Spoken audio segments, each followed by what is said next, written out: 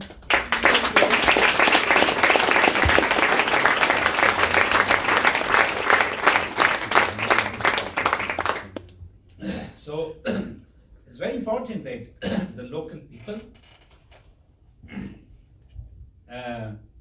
they respect their identity, their faith, their languages, and also that they feel that they are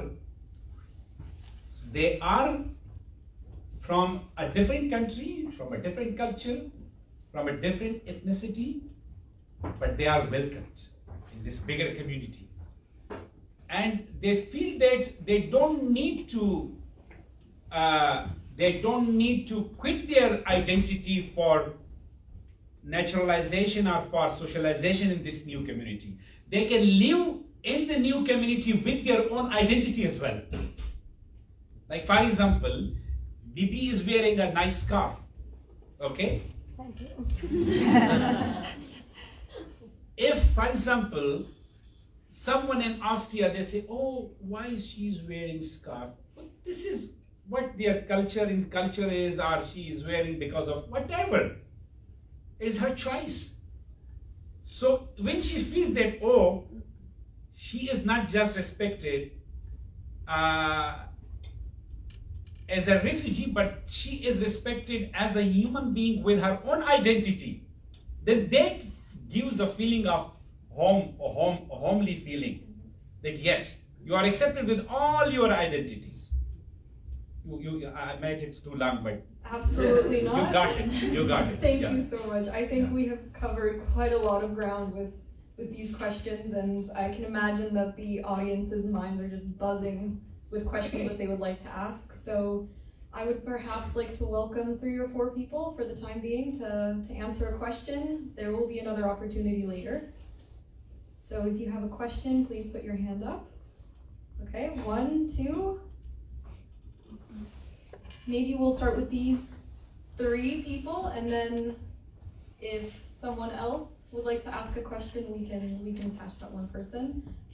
We unfortunately do not have a microphone available. I can give mine one. You can come here and ask. We have teachers' voices. Not always. All right, I would like to invite the first person then to ask the question. Please stand up and. So first, thank you for the very inspiring speech or conversation that you had. I would like to ask a more personal question regarding the part that you talked about, also about the journalist asking you about the guilt. My parents are also refugees, and they raised me with a lot of encouragement and a lot of education is super important, and you have to speak your mind. And at the same time, they were, of course, very scared for me, and they also raised me with a lot of maybe don't be so, I don't know what the right English word is. Very good. I understand what you mean. But they were very scared for me, and they tried to protect me a lot. And I imagine that this balance is very difficult, and if you could maybe share how you balanced those feelings for Malala as well, I would be very happy to find out. Yeah, you will never find out. I'm trying to explain. Like as I mentioned that in the Swat Valley, when you believe in something like a faith, like you believe that education is everything for a change, and especially for your daughter. If you want your daughter should see a different future, different from her aunts, she must get an education. Education is emancipation. It is freedom for girls. Then they feel confident to know their rights and to speak for their rights. In that situation, when you see people banning girls' education, then there is something inside. That anger comes, and then you are in the battlefield with your peaceful resistance, with your voice. So I made an error of judgment, I should say, that when I took it for granted that Taliban have destroyed more than 400 schools, but they didn't harm a teacher or a student.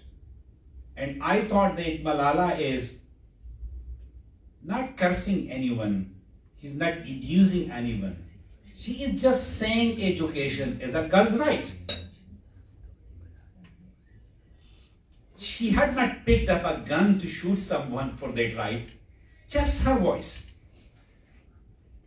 And I did not push her, but I did not stop her. Now there is a delicate difference between the two. And as I said, that she was unstoppable. She even gave me a courage to speak up at that little age. So I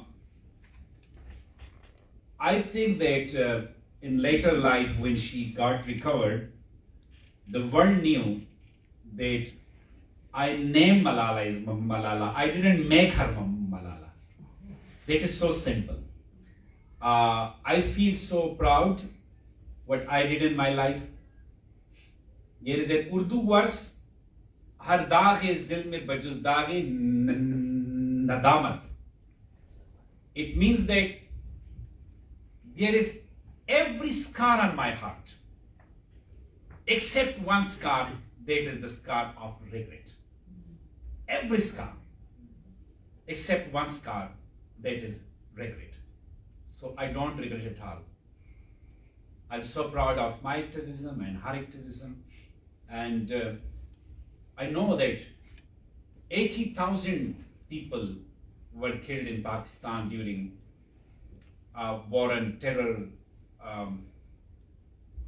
And many of our elders were killed by Taliban.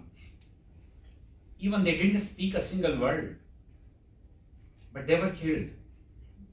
So in that situation, when you see yourself that death is there, you speak and die, or you don't speak and die. There is not much option. And Malala herself told in her Nobel Peace Prize speech that I had two options: to speak and die, or not to speak and die. And she said that I took that, I'll speak, and if then death comes, it's okay. So that's a choice, really. Yeah. Thank you. To that extent, I can explain. Otherwise, it's difficult. Yeah. All right, I think the next question was in one of the front rows. It's an honor to have you here speaking to us. Thank you so much for coming. I have a question. I have a difficult question. Okay. Knowing in advance that there is not only one answer to this question, but I'm still very interested to hear your opinion, since you have been, well, I don't like the word victim, but you had to deal, unfortunately, with religious fundamentalism. You spoke about it. I'm very interested in your opinion how we should deal as societies, not only as the Austrian or the British society, but as democratic societies. How should we deal with religious fundamentalism? not only meaning the Taliban or Islamic religious fundamentalism, because as we know, there are religious fundamentalisms in the world. Yes. But what are your ideas about that? Thank you. Yes.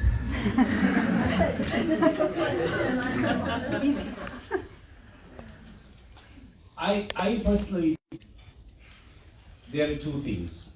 Number one is like I as a Muslim, and there are Muslims in this gathering as well. Bibi is Muslim. You are also Muslim. What are your names? Marwa. Marwa, and your name? Sarah. Sarah is Muslim. Marwa is Muslim. Any other Muslim? Oh, you are a Muslim.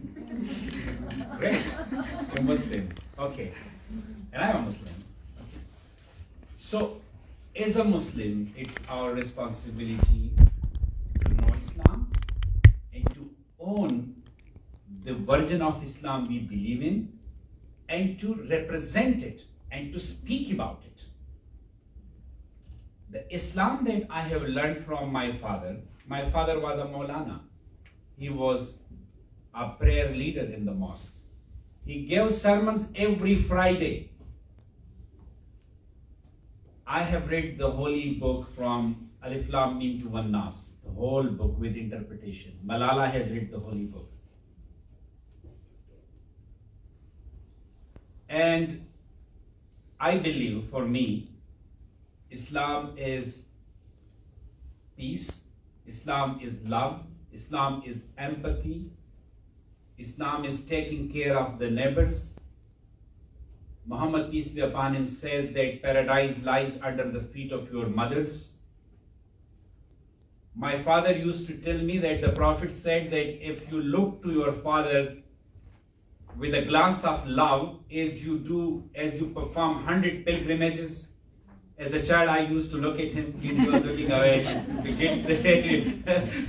get 100 pilgrimage. So these are the things that I learned as a Muslim boy. When I walk with my sons in the streets of Birmingham, everything that I find that stops people, like some wooden thing or anything that's harmful, I remove it. And my son asked me, why you are just crazy? Why are you just, when you walk on the path, you are removing things and people leave it and they pass on. And as a child, I heard from my father, one of the traditions of the Holy Prophet, that when you walk on a way, you should remove the harmful things and make it beautiful and smooth for other people who pass by that way. So it became my Muslim habit, like. Now there are groups like, there are 1.8 or 1.9 billion Muslims. There's a huge population of Muslims. Maybe all of them are not practicing Muslims, but there are a big number. And there are few hundreds or thousands who are like Boko Haram or ISIS or Daesh or Taliban, who have like taken Islam, who have hostaged the ideology of Islam, and they are presenting it as something that is about killing and jihad and suppressing women and banning girls' education. If I don't disown them or disown their ideology, that means that I'm not protecting my faith. So the most important responsibility is of Muslims themselves.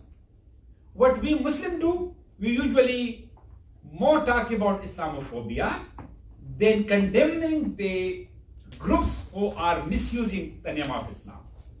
There is Islamophobia, but when somebody in Austria hears, if they know about the stories that Taliban cut people throats, they must be feared.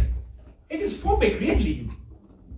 Or when they hear that they don't let girls to go to school, or when they hear that they flog a woman for being out in the marketplace, it is phobic. They will be scared that what kind of people they are. But it's my responsibility as a Muslim, your responsibility as a Muslim, that whenever we have an opportunity, we should talk about the soft, beautiful, inclusive version of Islam that we believe in. And I give an example to people. We pray 5 times a day. I don't 5 times, I do 2 times or 1 time. I mean, a practicing Muslim does. Okay? I won't ask you how many times you do it. It's a personal question. It's too much then. But a practicing Muslim goes to prayer to the mosque or at home 5 times.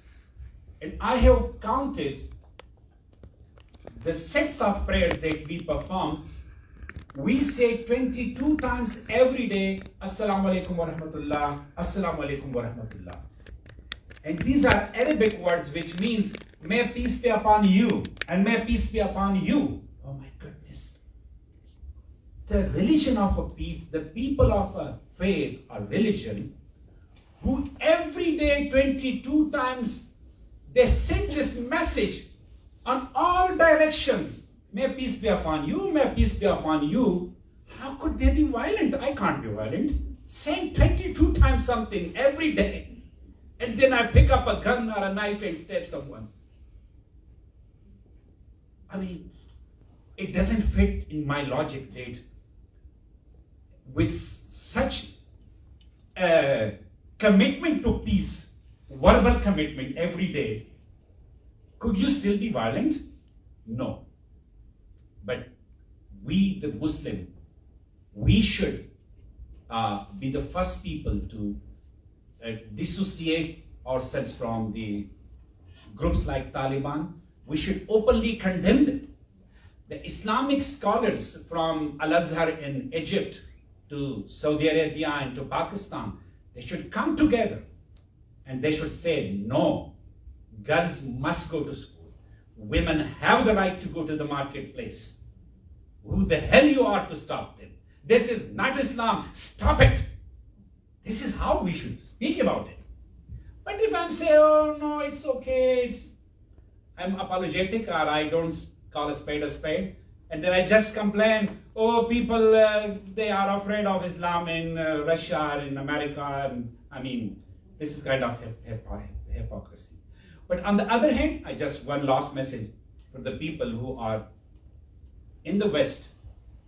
They should just be a little bit mindful of to judge Islam with just one group or one extremist group. They should take into consideration 1.9 billion Muslims rather than just few groups like Daesh, Boko Haram, and they say their Islam is the only Islam, and that is the Islam that is like they are scared of or they don't like or they hate. We also had the kind of version they because we are the first victims of that kind of Islam. We are the first victim. So also, I mean, there is a big gap. There should be more discourse, more communication, more connectivity between different intra-faith harmony should be there. People should know from continent to continent, countries to countries. When we sit together, I tell something, I tell it always, that if something happened, you talked about there are extremist ideologies, not just Islam, but unfortunately they are more notorious than others. It's also maybe global politics or something. For politics, Islam has been used.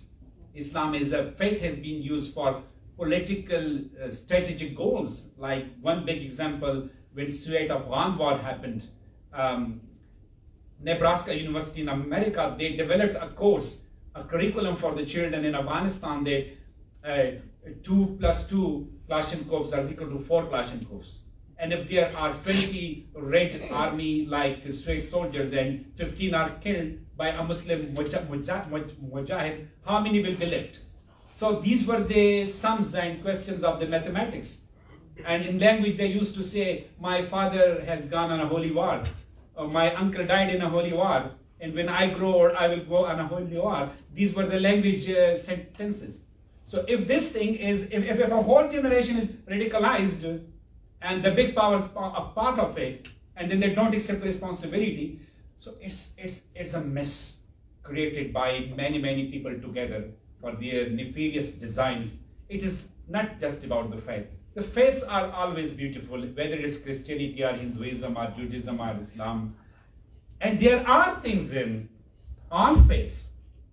We had been to Martin Luther King Jr. Church in Ebenezer, and Malala gave a speech in the very church where Martin Luther King and his father gave speeches.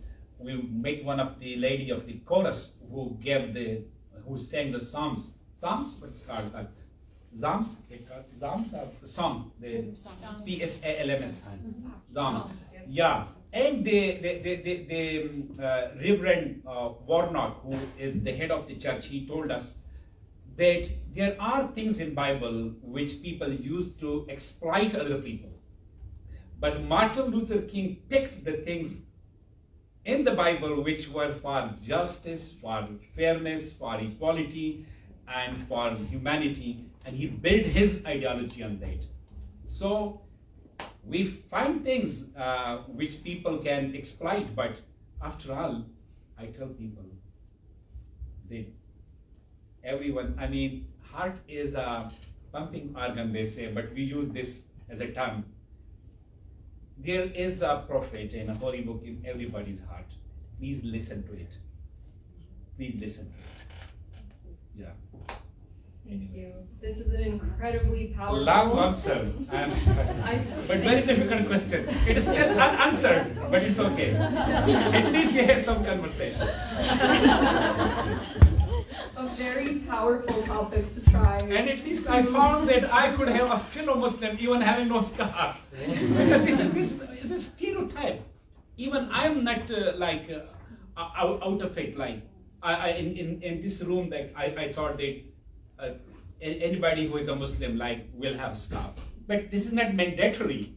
Okay? Yeah. As I don't have a beard and I'm a Muslim. Same. We're in the same box, no worries. Yeah.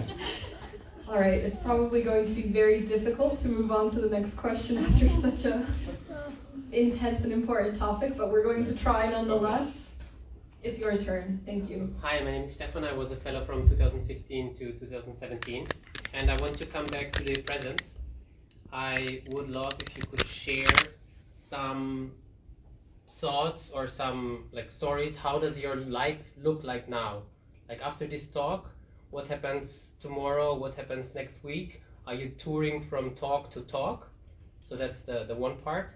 And the second part is, how does that correspond to the goals and to the vision that you have for the future, for your future? What do you want to work on?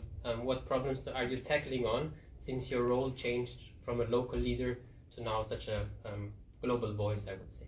Yeah, thank you so much.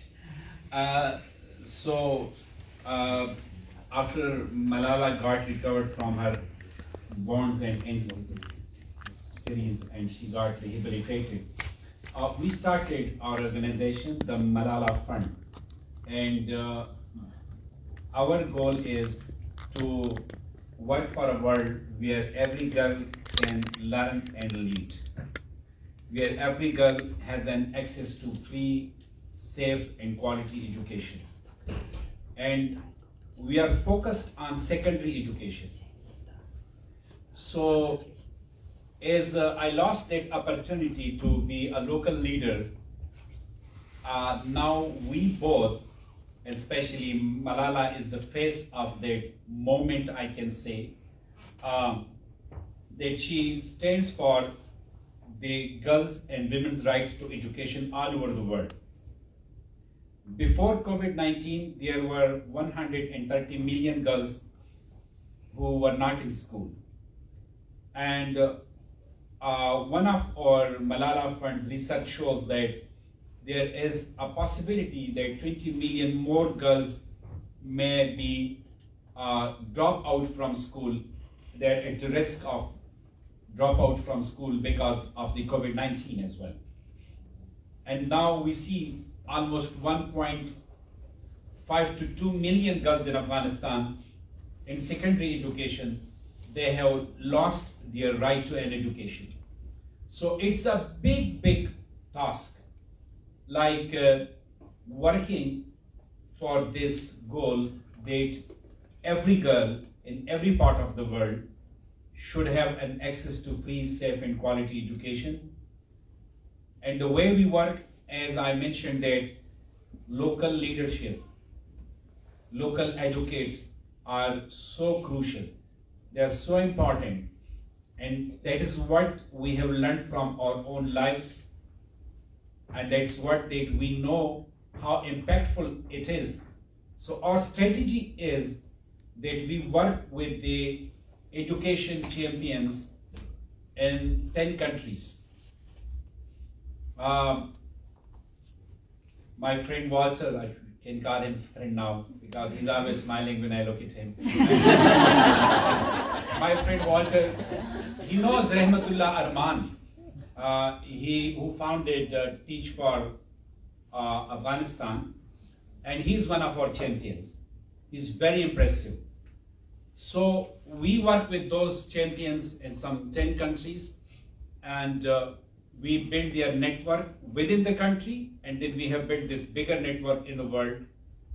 So from Brazil to Bangladesh, from Tanzania to Lebanon, we work for girls' education, and these local champions, they do their advocacy.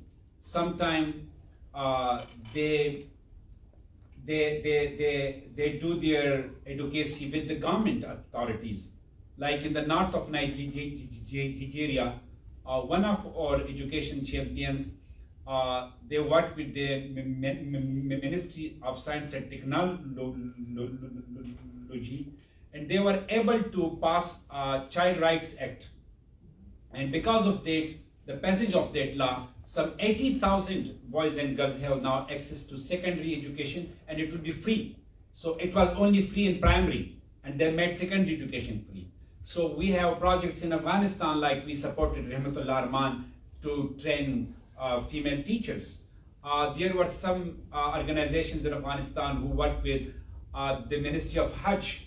Even some Maulanas in the previous government of Afghanistan, they gave speeches from the pulpit of the mosque in favor of girls' education to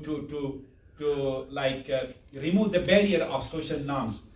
In Pakistan, we have signed an MOU with the Federal Ministry of Education, and it's a big project of STEAM education, like science, technology, maths, and we have included art as well. So STEAM education, and it will benefit some 13,000 schools in Pakistan in the coming years. So this is what we do. We try our best that we reach to every child, which is very hard, but still, we are very happy that some of our partners in these countries are doing a great job, and we see the change and impact that they make on ground. So this is what we do now. Thank you.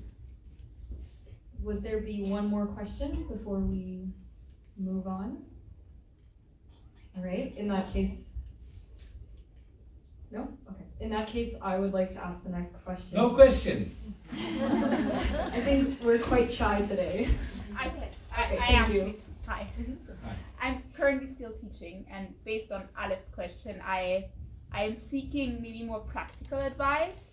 So I also have a very diverse set of students, and a lot of them have faced discrimination, and I think a lot of them have been reduced to certain parts of their identity. And some of them have reacted to this discrimination that they faced by sliding in or having slight nationalistic tendencies, which I think a lot of us teachers do encounter, unfortunately. So I'm wondering if you have any practical advice how to navigate between instilling in them a pride and a positive attitude towards their own identity, while still guiding them away from more fundamentalist or nationalist tendencies that they may have developed as a reaction to the discrimination that they've encountered. I should learn from you, really. I mean, the way you explain it, and the way you have grabbed it, and you have gone into the depth of it, you will be very smarter to deal with it. I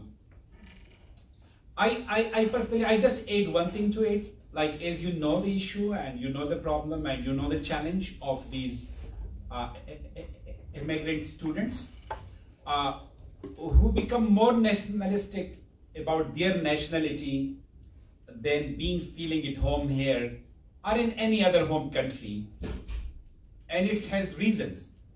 Because when you feel that you are not welcomed, when you feel that you are not accepted, when you feel that you are not recognized who you are, then you have this rebel in your heart and mind that, okay, if they think I'm different, then let me different.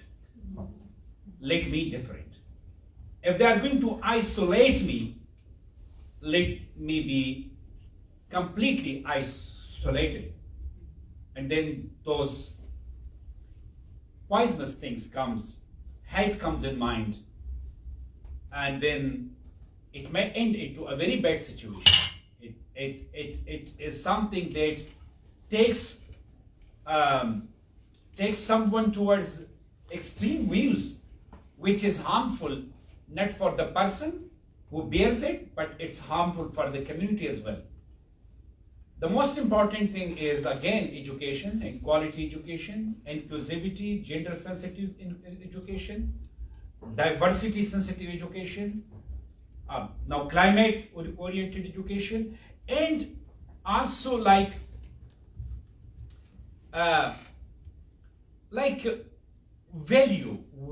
valuing, like giving value to people.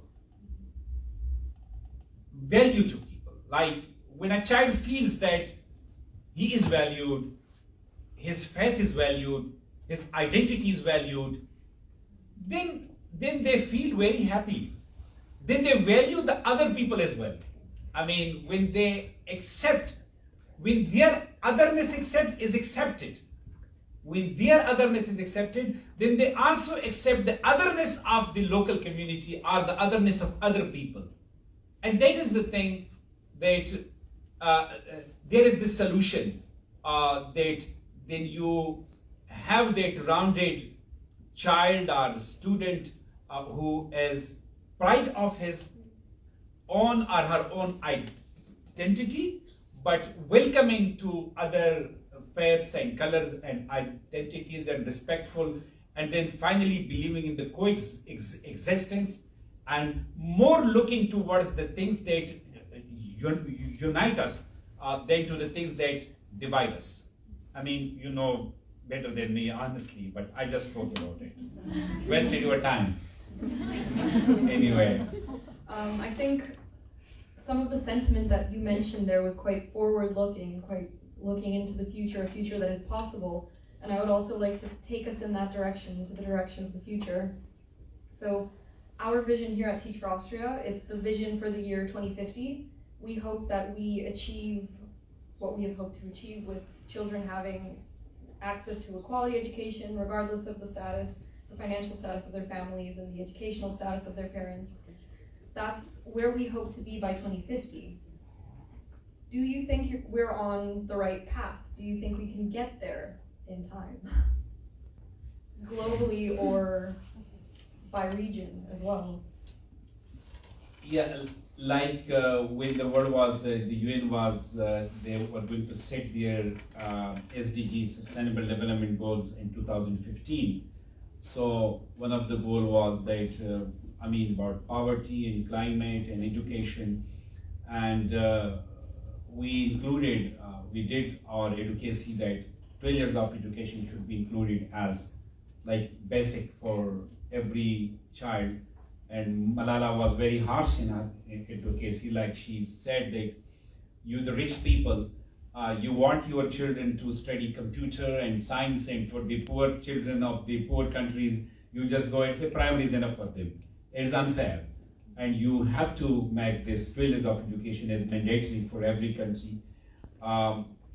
I think that there is a lack of political commitment from the national governments and lack of commitment from the global partners or global like donors as well from the rich countries. And then unfortunately things that like what happened in Ukraine, the economies go down, then the governments, the first thing they cut down is education.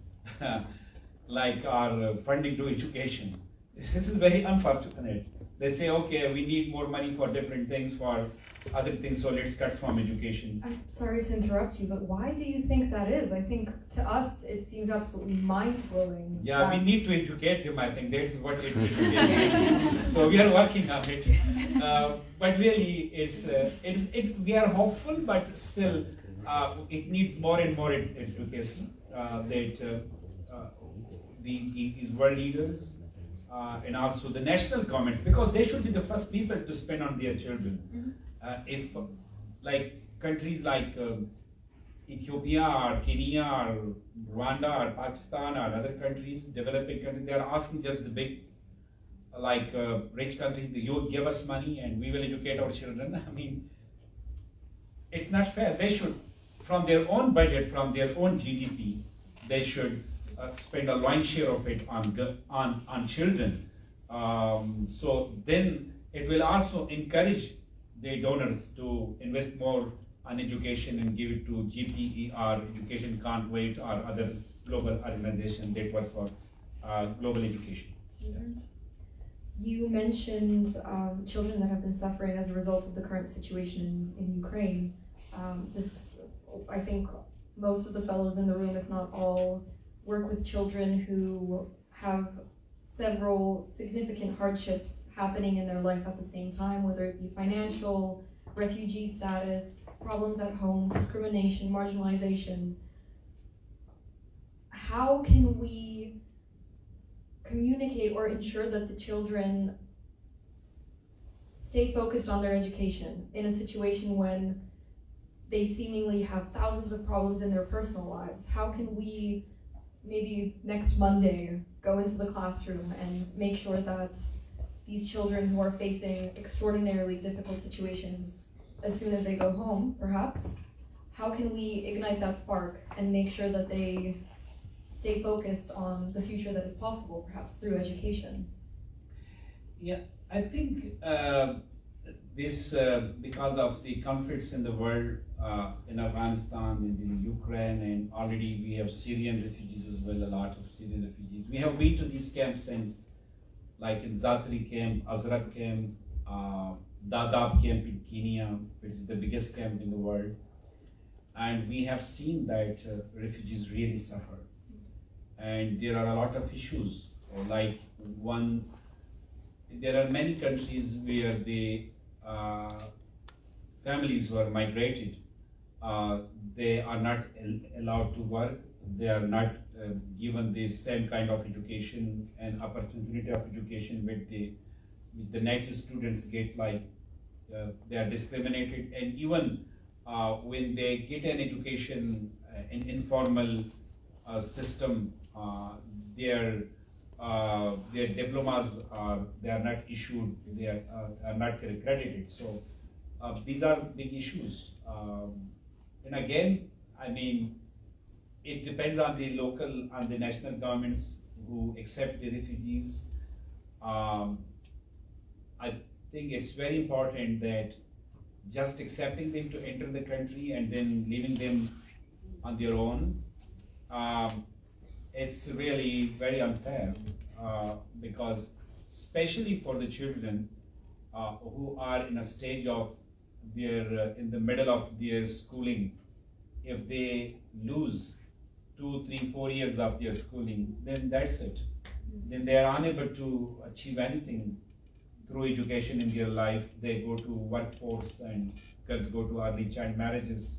So it's very important, it's very time sensitive that the local governments, like the country's governments, they give full support. Once they accept them, they come to this country, they should be respected. The children especially should be given all the rights as native boy or girl is given because, well, after all, we're human beings. I mean, somebody is born in Afghanistan is not their choice. Honestly, if I was born in Pakistan, I was born, I don't know, I could have born in New York or in London, but I was born there. So, I mean that, again, empathy is something from local community, and political will from the governments is very much needed, to help all these people who are suffering. Thank you. I would like to open the floor again for some questions. So if you would like to ask a question, please raise your hand. They are tired, so you can mind it. I think we're processing everything that we've heard today. If anyone wants to add comments, not question, you can come, please. Is it okay? I took the charge of your charge. I mean, if you want to ask someone to come, you, Walter, or Tony, if you want to say, or Didi, or anyone. Oh, Yeah. yes, please, thank you. I'm also a fellow 15 for 7 years. I've been teaching in schools now. And basically every year I have worked on Malala and her, on that topic with students because I'm teaching 9th graders. So I'm really honored to have you here today. I'm really, really honored because every year I could see that students felt so empowered by Malala, especially the girls, because it was always the starting point from where we did speech competitions together and where they were actually raising their voice to speak about their topics.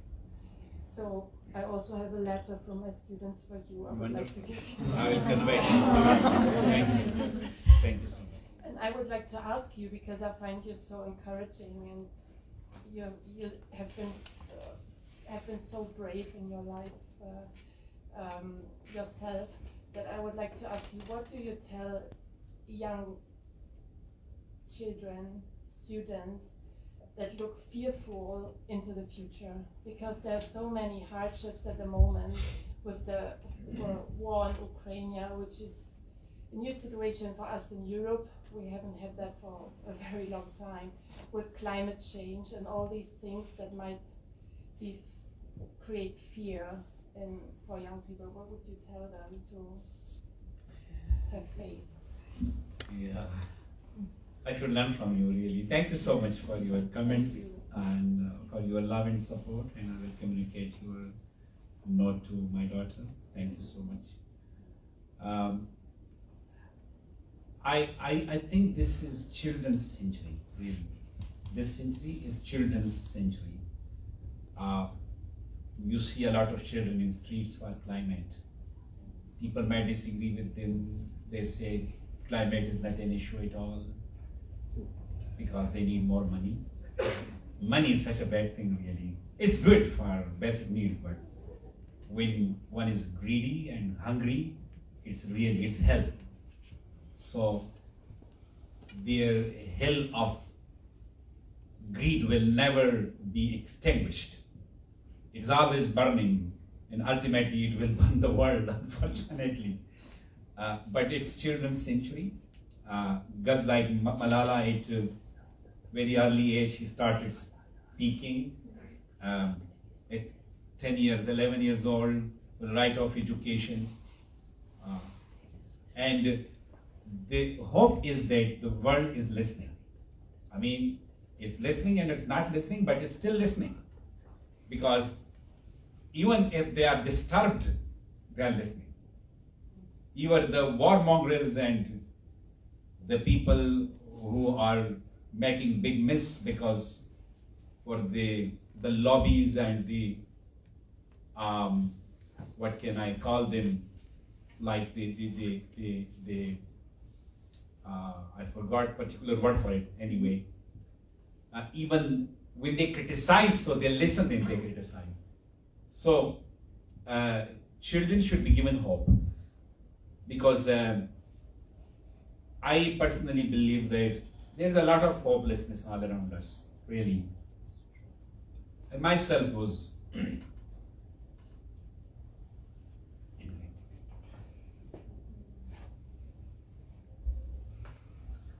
I I think looking towards the future. It's very important. When Afghanistan fell to Taliban, I couldn't imagine. I couldn't imagine that. Afghan girls having education, schools and universities for 20 years. Afghan women in football team, in volleyball teams, in cricket teams, and robotics. After 20 years, they will be robbed off from their basic human rights. Couldn't imagine. But even in that distress, in that disappointment, the generation that had achieved an education in the last 20 years in Afghanistan, they are our hope. They give me hope when they come out on streets. They raise banners in closed rooms and they say, Naan, Kar Azadi, food, work and freedom. At least the education. When we say education empowers, they say Taliban have changed. No, Afghanistan has changed in the last 20 years. It's a different Afghanistan. We have educated women and girls. They're there. They're standing up for their right of education, for their right to work, for their right to be visible in the community, for the right to contribute to their communities and politics and economy and everything. They can't stop them. So that is the hope. So we need to give hope to our children. The world and some parts of the world are more mess, but we must tell them that if we, in the past, and our children should learn history, and they should know that our forefathers, they had more difficult times than this. There was no idea of human rights even. Now we have charters and we have democracies and we have human rights and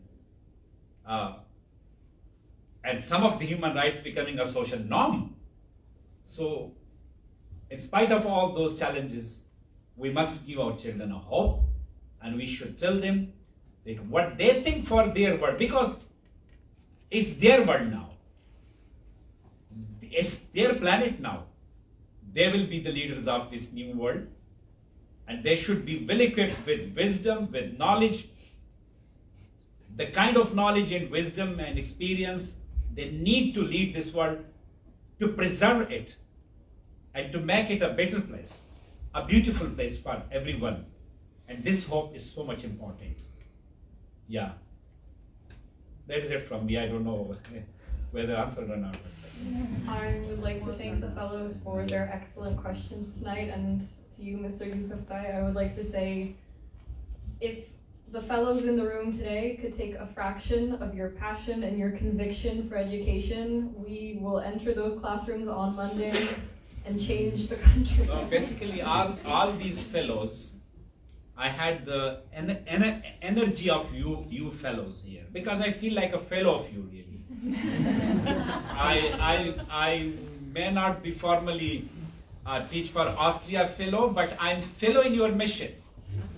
I'm fellow in the goal. I'm fellow in the purpose, in the moment. And the goal is to reach to the most marginalized people and children of our community. Every child has a right to happiness. Every child has a right to freedom. Every child has a right to grow and thrive and to become whatever they want in their lives. And I'm with you in that mission. Thank you so much.